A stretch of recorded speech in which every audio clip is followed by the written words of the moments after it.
Ready, Andy? We're starting the live stream, but let's give people a few minutes to join. I'll let you know when we have a few people on. Well, we told people 6 o'clock at 6:03. And I think we need to start because we've got Johnson and Kaplan on waiting. Okay. Ready? Ready, Andy? Yeah, we're live. We're starting the live stream, but let's give people a few minutes to join. I'll let you know when we have a few people on. Hey, Ellie, I think you want to start at 6 o'clock. I heard they said they want to wait a couple of seconds until more people get on, so I'm trying to listen to everybody.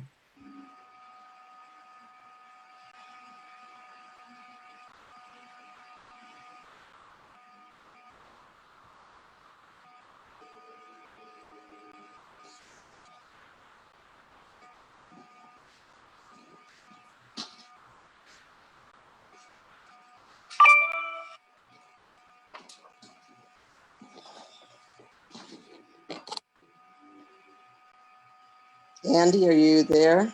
Yeah, you're good to go, Kathy. Okay, all right. Go, Ellie. Welcome to the 2020 Democratic candidates debate for the city of Oakland. On behalf of the Alameda County Democratic Central Committee, we're happy that you're here to join us to listen to the candidates for running for the Oakland City Council, as well as the later we will certainly have a conversation with the candidate for city attorney. We're going to do the at-large candidate as well as District 1, 3, 5, and 7. We'll begin this evening with the candidates for Oakland City Council member at large. We have 3 candidates who are running for that seat at large, and that is Derrick Johnson, who is a businessman in the city of Oakland, Rebecca Kaplan, who is an attorney and the incumbent representative at large for the Oakland City Council, and Nancy Sidebotham, who is a businesswoman and certainly a longtime citizen advocate in our community, and certainly someone who's been outspoken on the issues that affect the city of Oakland. As you all know, this is a very important seat because it is the only other seat other than the mayor that represents the entire city. All of the neighborhoods, all of the concerns are supposed to be represented by the at-large member. It's a very difficult assignment, but one that obviously requires a broader view, a 50,000-foot view, as well as looking at the city from the ground level as well. So I'm really happy that we have outstanding candidates for the at-large seat. The at-large seat was created years ago and certainly became much more important when we went to district elections in the late 70s. So at this point, we are now really looking at this seat as, again, someone who's going to be able to give broad representation on the city council to the issues that affect the entire city rather than a single district. I'm going to start off with Derrick Johnson. Well, before we do that, I need to make sure everyone... I'm messing up already.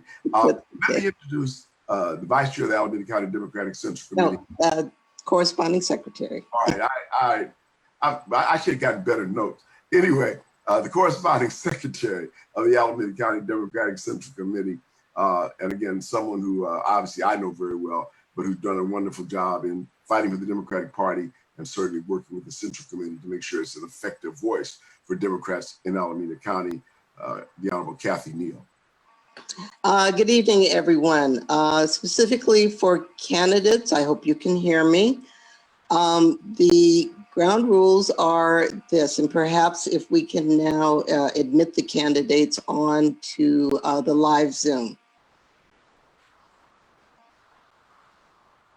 Each candidate will be given a 1-minute introduction.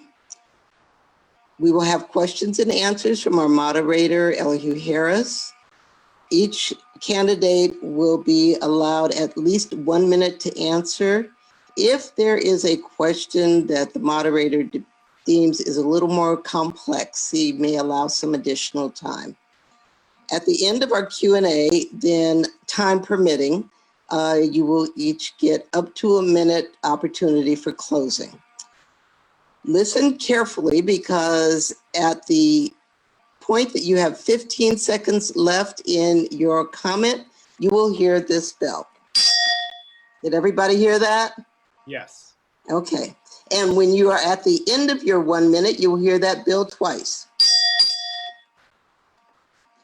And any questions? If not, take it away, Elihu. All right, thank you very much. I'm going to start with Derrick Johnson. Each of you will be given 1 minute to have introductory remarks about your candidacy or about yourself, or any way you want to appeal to the voters as to why you ought to be elected in District 1. So Derrick, it's on you. All right. Well, thank you, Honorable Elihu Harris and Kathy Neal and my fellow Democrats. Thank you so much for having me this evening. These are uniquely challenging times, and I'm running for the City Council at large because this unique moment demands a different kind of leader. We need a council member who understands the struggles of the most vulnerable in our community, and I understand that all too well. I was raised in Acorn housing projects in West Oakland by a single mom who worked 3 jobs so I can make it.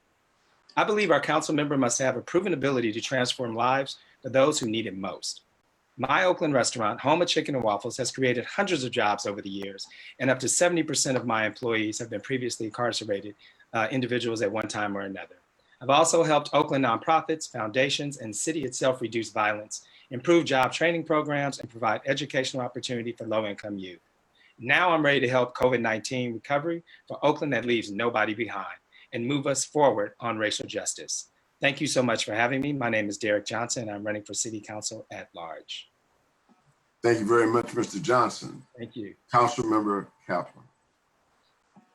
Good evening, and thank you so much for putting on this forum and to everybody who's joining us. It's an honor to have some time to talk about important issues in our city.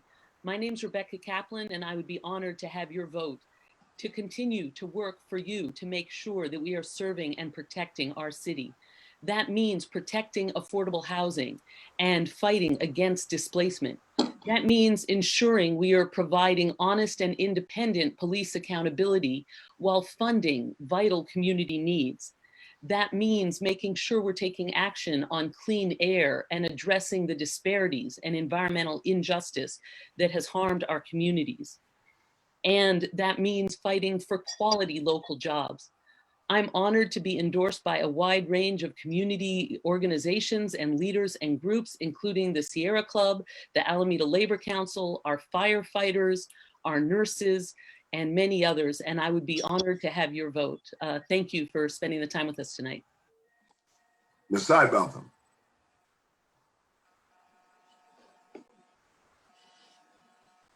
Nancy, are you there? Nancy, you are on mute. No, hey, am I okay now? Let me start you again. I'm Okay, learning this. Go. Are we ready? Yeah, go. Okay, thank you. My name is Nancy Sidebotham, and I'm running for the at-large position.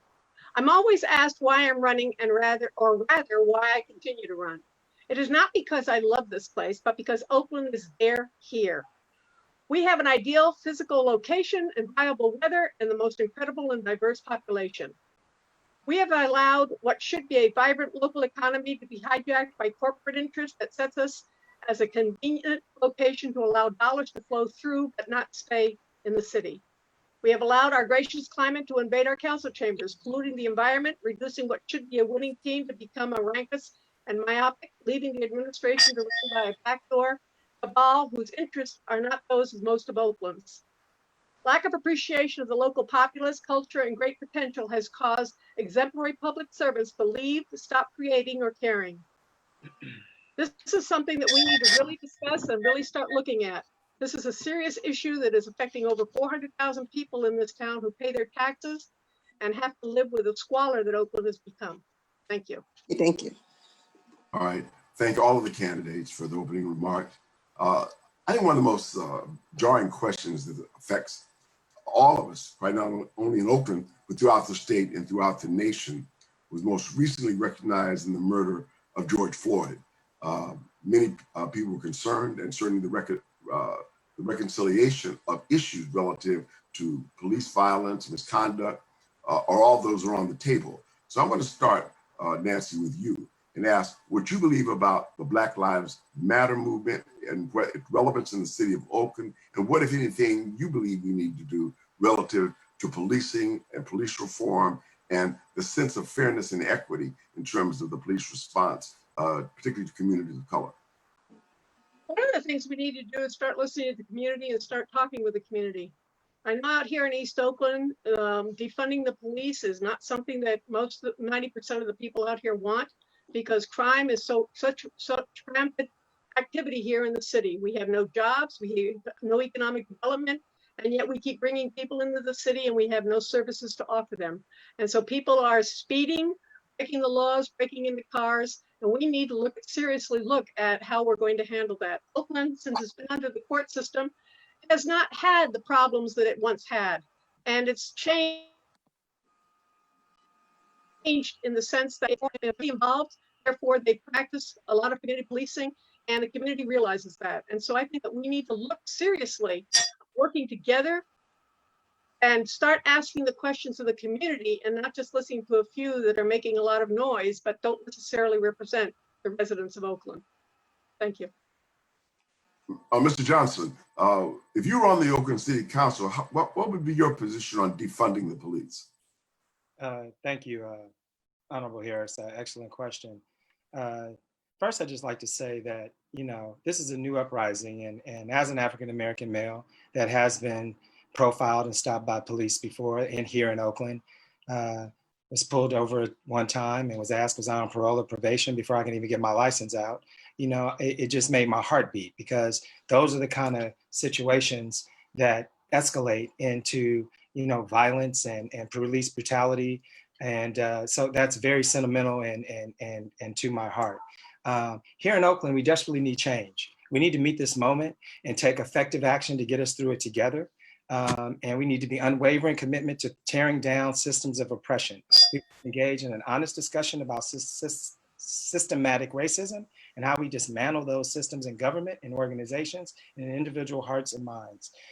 And as relates to OPD, we really need to change the culture of policing. Policing has turned such a negative word, but we need to get into unbiased racial training. We need to look at how we're recruiting our officers and making sure that we have more officers that are Black and brown, that when they swear to take that oath, they're taking that oath to protect people that look just like them and come from communities just like the communities in which they're serving. We need to get. I'm sorry, your time is up.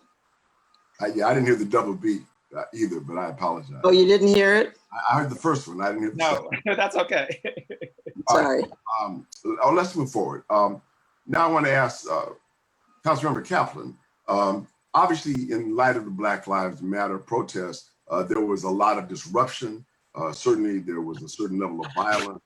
Certainly, there was a lot of level of destruction to businesses and property. And I just wanted to ask you, what's your position on the way the city responded to those protests? What would you do differently, or do you believe that the city acted appropriately in responding to those protests? Thank you so much. And it's incredibly important that we respect the fact that both those who complain the most about being subjected to unjust, heavy-handed policing, and those who complain about when they are a victim of a crime, police do not respond, are both disproportionately African-American. And so it is vital when we talk about police that we talk not just about hitting harder or hitting softer, but what is the target? What are we doing? That is part of why, that's not my phone, that's someone else's phone. That's part of why I fought for and won money in the budget last year to start toward the path of civilian mental health responders. California has dramatically defunded education and defunded mental health. And what that has meant is that people are left to feel that the only thing they can call is police. And so someone with a gun and not mental health training gets sent on a mental health call.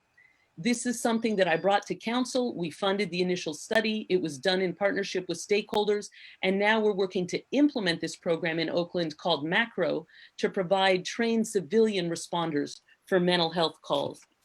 Similarly, I want to redirect the question, Ms. Kaplan. I'm really asking about the protests and how you believe the city responded to the protests. I asked others about the budget. I'm asking you, as a member of the council, do you believe the city responded to those protests appropriately, certainly given the level of destruction and violence, or do you believe there were other things that could have been done? And if so, what might you do in terms of the response that you had to the protests and the violence that erupted after the George Floyd murder.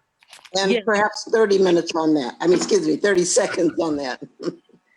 Yes, the choice of deployment of resources was not done appropriately. For example, if you look at the night of the anti-curfew demonstration that took place at City Hall Plaza, those demonstrators were not hurting anybody, were not breaking anything, but hundreds of cops were ordered to come off their beat to sit there and watch the speeches and the music and did not respond to active armed robberies in progress. A bunch of our local businesses were hit by organized armed robbers and smashed up. And the police did not respond to that, not as an individual choice, but because they were directed to stay downtown and watch the peaceful demonstrators. And then, of course, we also had the issue of the tear gas, which the court has ruled against. And so deployment. Excuse me, 30 seconds is up. I appreciate the response. I'm cutting you off because of the 30 seconds thing. Thank you. Absolutely. Thank you, sir. Let me ask another question, and I'm going to go back to Ms. Sidebotham. The police, under the state law, current state law, have been given the ability to use reasonable force in responding to violence in terms of using deadly force. They have reasonable cause to believe that they are civilians' lives are in jeopardy. They're able to use deadly force. Do you think that's the correct standard? If not, what would your standard be? If so, then that's fine. Either way, just tell me what you believe about the current standard and what you would do, if anything, different relative to the standard of use of deadly force by police officers.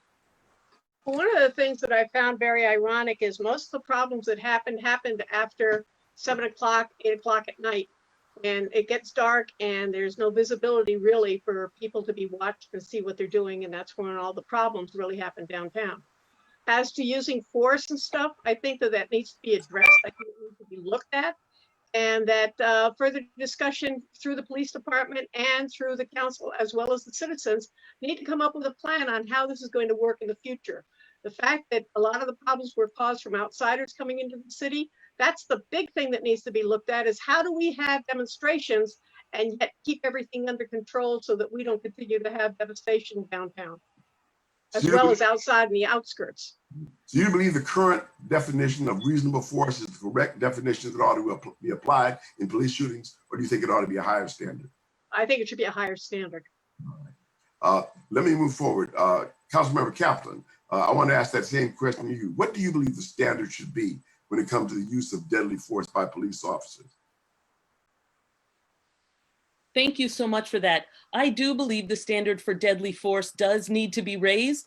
And I want to say that one of the things that we have learned, including from a report that came out yesterday from the federal court, is that even under the existing standards, the court has stated that OPD was violating those standards and hiding information.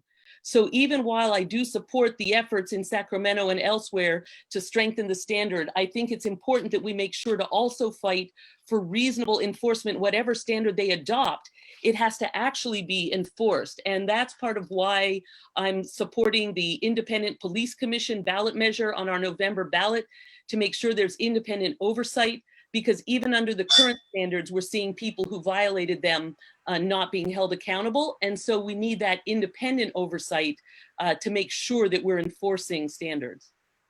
Mr. Johnson, what about you? Where do you stand on the use of deadly force by police officers? Do you think the standard ought to be raised or lowered, or what do you think we ought to do relative to the standard that is currently in place? Oh, absolutely. I think the standard needs to be raised, reformed, whole reimagined, and we need to embrace and implement the 8 Can't Wait movement. Oakland has embraced 5 of the 8 policies of this movement, but still has progress to make when it comes to banning chokeholds and strangleholds, requiring warning before shooting, restricting shooting and moving vehicles. We need to increase oversight and accountability of OPD. A first good step would be establishing regular audits on body cameras to track interactions involving bias, degrading behavior, and racial profiling. You know, we sincerely need to demilitarize the police and put those funds into de-escalating and bias training. So yes, we definitely need to rise and to uplift that and reform that situation ASAP. Follow-up question: do you or do you not support the strengthening of the Civilian Review Commission for the police? I do support the voters in our city wanted, and my apology, that's follow up to me, correct? I'm just answering. That was a question to me, correct? You're on. Okay, all right. Yes, I do support the police commission. It's what our, the citizens of our city want. It passed with 83% of voters out there. I just do feel we need to look at how the police commission is formed. I think we need to look at, the individuals that are on the police commission, what's their experience. Let me interrupt you. I want to specifically support the initiatives that are on the ballot in November or not. Yes. Okay. Ms. Sidebotham, what about you? No, I think it needs to be looked at a little differently. I think that the commissioners that are on there and how they were chosen needs to be also looked at. And the people that are choosing the new commissioners coming on board outside of the mayor's office needs to be looked at. And there needs to be a cross section of the community on that commission, not just people that are chosen because their friends happen to have picked them. Those are definite issues. And I think if you're going to have a strong commission, I think it should be an elected commission if it's going to have that kind of strength, and not be an appointed commission that can be controlled by just a few people. Thank you very much. Let me move forward. One of the biggest issues that affected Oakland over the last 20 years has been the issue of gentrification. Certainly, we've seen changes in the demographics of the city of Oakland. We had certain kind of changes in the economics and the housing pattern in the city of Oakland. We've certainly seen the growth of condominiums and apartments, certainly in the downtown area. And I just wanted to ask each of you, and I'm going to start with Councilmember Kaplan, what do you feel about gentrification, and what do you believe the policies of the city ought to be relative to attracting more market rate housing versus affordable housing, workforce housing? What do you think we need to do relative to having a mix in Oakland that reflects its history and something that will, in fact, look at the issue of gentrification as something that will not necessarily change the character or the composition of the city? What can we do as citizens? What can you do as an elected official to deal with the issue of gentrification? Well, thank you. And it's incredibly important that Oakland provide housing for people at all income levels. And if you look at the data that's collected through the regional housing needs assessment and other related documents, what you'll see is that in the last few years, Oakland has produced sufficient market rate units, but has not produced anywhere near the required number of affordable units. And so one of the things that the council did a few years ago is we passed an impact fee law, which requires developers of for-profit housing to either build affordable units themselves or put a sum of money into affordable housing impact fees so that others can build those affordable units. And after the council adopted this, and I asked for us to budget the money, we learned that the administration had not been tracking and deploying those funds. So the council now has commissioned an independent audit to track down those impact fee funds. In addition, we fought for and passed a public lands policy to use publicly owned land in the city of Oakland to mobilize for affordable housing.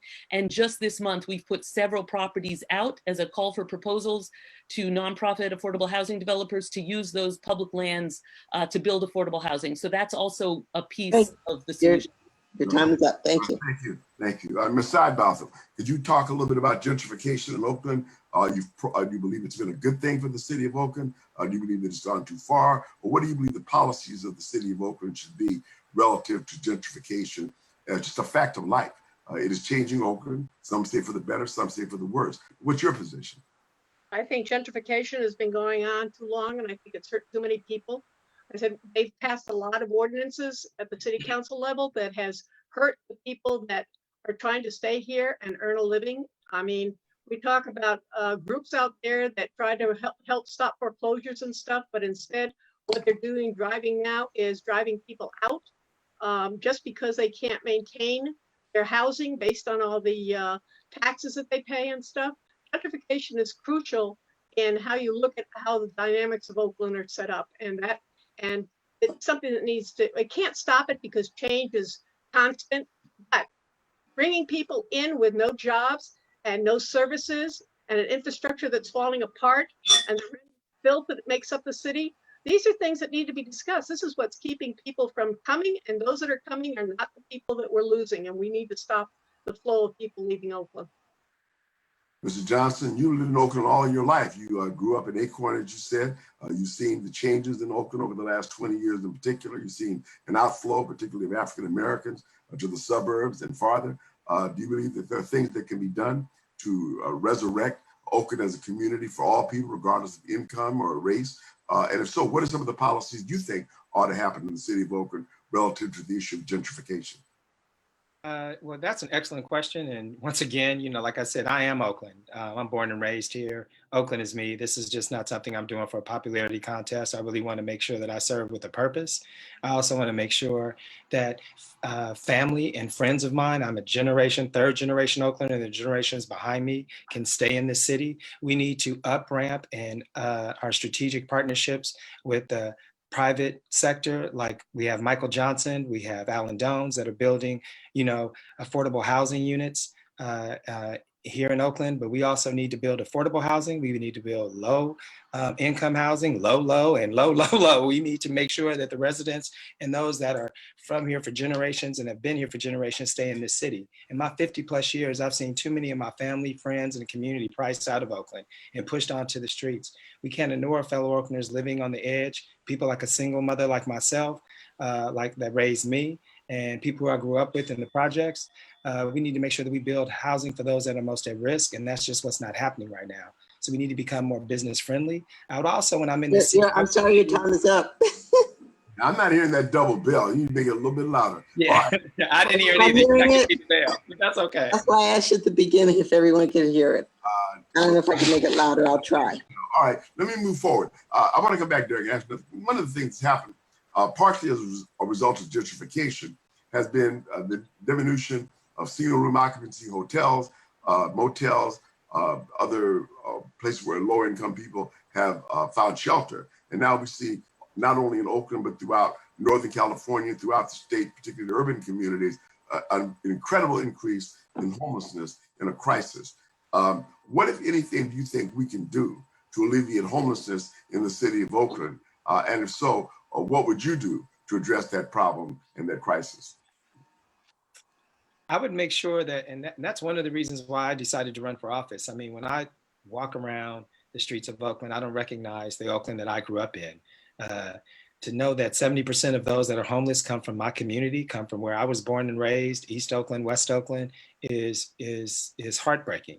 It saddens me every day I walk by and see, these homeless encampments, and we can't just move them to temporary, housing, or we need to really eradicate and eliminate the problem. We need to get rid of the problem. Homelessness is a humanitarian crisis, and thousands of our Oaklanders, tragically living on the streets even before COVID-19. This virus proved how much homelessness is also a public health emergency. So I would definitely get involved, and we can all agree that it's a public health emergency. I would definitely strengthen my relationship. Kimmy Watkins, the public health director, is somebody I've known since, high school. I would make sure that we scale up the county, the state, and make sure that we tackle this problem and direct the funds. I know that we have an affordable house trust fund. We can take some funds from there and divert that with people like organizations, the nonprofits that are doing the work, like Keep Oakland Housed and Building Futures. I mean, Keep Oakland Housed since 2018. I think what is happening is because of some of the challenges of Zoom, when someone is talking, another person's audio does not come through. I see. All right. So I apologize. I made it as loud as I could, but I believe that. I think we'll try to time it, and I'm asking the candidates. After you heard the first, try to wrap it up. You got about 15 seconds left, and hopefully you'll be able to do that. A minute's not a lot of time, so when you start, think concisely about what you want to say. Let me go to Councilmember Kaplan. Councilmember Kaplan, where would you put the homeless? I mean, nobody wants them in their neighborhood. Nobody wants them in District 1, 5, 3, 7. Nobody wants them anywhere. Where would you put them? Yes, I would, and we did pass a policy to stop the turning over of the SROs into for-profit venues and protect the residents of the SROs. We put money in the budget to buy existing SROs, some of which had gone out of business, and we've now purchased 2 and are working on additional ones. Also, right now, we have hotels that are sitting vacant. And I have urged, and the council has passed my resolution directing that both the city, and we're asking the county as well, to take more action to use the hotels in the interim and to partner with people in our community who have tangible plans for rapid construction. That includes ADUs that can go in the backyard of individual property owners, and that includes using public land to build some of these more rapid developments that exist now. People have proposed plans for modular housing and other supportive structures. And I want to be clear, I don't mean just sheds. I mean real homes with doors that lock, bathroom, real privacy, that we need to expedite those even as we strengthen the protections from displacement, because the overwhelming majority of people living on our streets are from here and have been subjected in some cases to illegal evictions and wrongful foreclosures. And so providing that emergency tenant assistance to prevent the displacement, even as we help those who are already off the street, on the street. Okay, thank you. Your time is up, and I'm not sure you heard the bell. And we really have time for one more response. I believe one person hasn't spoken, and then your closing statements. All right, Ms. Sidebotham, you're on. You know, one of the problems in Oakland is homeless is a county issue. That's the Health and Human Services Department, and they've done very little to help Oakland, but yet they've allowed other cities to push their homeless people out, and they come to Oakland. And no, not a good portion of the people that are here are not from Oakland, and that needs to stop. That lie needs to stop being stated. Yes, they're here now, but it's not by choice of the community. And we don't have the means to continue to build this stuff unless the city lets the money that's been given to it come out of hiding where they've got it hidden. Where's the OHA in all of this? Why aren't they involved in this? I mean, I keep hearing about nonprofits building housing, but I don't hear OHA getting involved, and they have land in a couple of places where they've torn down old buildings and stuff that could be redeveloped and brought back up again. So, I mean, we're talking about an issue that is affecting the whole city of Oakland, but it needs to be handled not at the expense of landlords and property owners, as the city has done a great job of putting into the ordinances and stuff, but it needs to be paid by everybody in the city, including the tenants that are part of the problem. Thank you. All right, let me thank all of you. They've been great answers, a lot of thought-provoking perspectives that I think we all need to think about moving ahead. But you only got a minute left for each of you to sum up why you ought to be elected the at-large council member in the city, and certainly in the case of Councilmember Kaplan, why she ought to be reelected. Let me start with Councilmember Kaplan in terms of her own effort to be reelected, what she thinks she's doing right and why she ought to continue her service. Thank you so much. I would be incredibly honored to have your vote to continue to fight for our community as your Oakland City Council member at large. And there are two other things on the Oakland ballot in November as well. We have an opportunity to expand our democracy by voting yes on the youth vote ballot measure to let 16 and 17-year-olds vote in local school board elections, and to vote yes on the police commission ballot measure to provide independent oversight. Now, that's not just a point about those measures. Those are both items I authored, and they both passed the council unanimously and were crafted with extensive stakeholder input and community involvement. And that kind of successful consensus building, even on complex and controversial issues like police oversight, is part of why I'd be honored to continue to serve you. Please vote early, and please consider bringing your ballot to an official ballot drop box. We've posted the link for that map on our website, which is kaplanforoakland.org, and I'd be honored to have your vote. Thank you so much. You know, it's funny, every time I hear somebody say, please vote early, I'm waiting for them to say and often, but that's not going to work. All right, let me go to Ms. Sidebotham. Why do you think you ought to be elected to be the at-large council member for the city? I'm a no-nonsense person. If you want honesty and you want truth, then elect me. If you want to continue the game playing, then continue to elect the people that are in office already, because guess what? Oakland's in the sewer right now. We need to bring ourselves out of it. We need to lift ourselves up and be the city that we once were. We have no jobs. We talk about wanting economic development, and yet all we have is liquor stores in the East Oakland where people do the shopping and stuff. I mean, this needs to change. We need to bring businesses back to Oakland, and we can't bring businesses back until we clean up the crime that's so rampant in Oakland. I mean, we've got kids running around with nothing to do because there are no jobs for anybody here in the city. And these are things that we need to start looking at. If you want to change Oakland, then you need to get involved yourselves. Yes, we need to all vote in November. I'd like you to vote for me. I think that if you vote for me, you'll find that I'm an honest person and I'm somebody that's willing to work with you, not for you and at you, but work with you. And that's one of the things that you need to start looking at. Thank you. Thank you very much. All right, Mr. Johnson, you wrap it up. You got a minute to make your case. Okay, well, thank you first of all for having me this evening. It's a pleasure being here. And I also want to give a special thank you to the AC Dems in District 18. I mean, you all are fighting to keep jobs there. You're fighting to get development there. And I can definitely relate to that, being from a community similar to that from West Oakland. I mean, I'm from Oakland, born and raised here.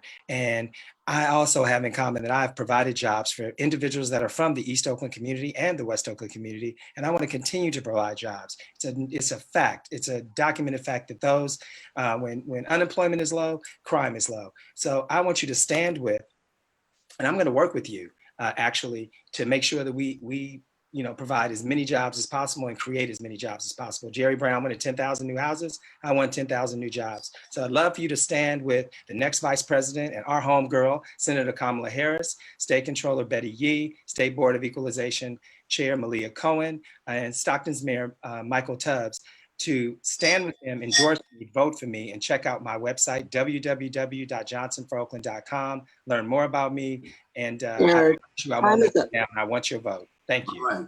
Thank you all very much. We didn't quite color within the lines, but thanks to Ms. Neal, you did reasonably well, and I appreciate the cooperation when you're able to cut off your remarks and respect each other. So thank you guys very much. Thank you. Thank you for having me. And certainly wish all of you good luck in the coming weeks before the election, and certainly on election night. Thank you so much. Thank you. We're going to move on to District 1. When the candidates are online, we will begin. We're not going to take breaks because we know everybody's time is limited. We want to get to the question.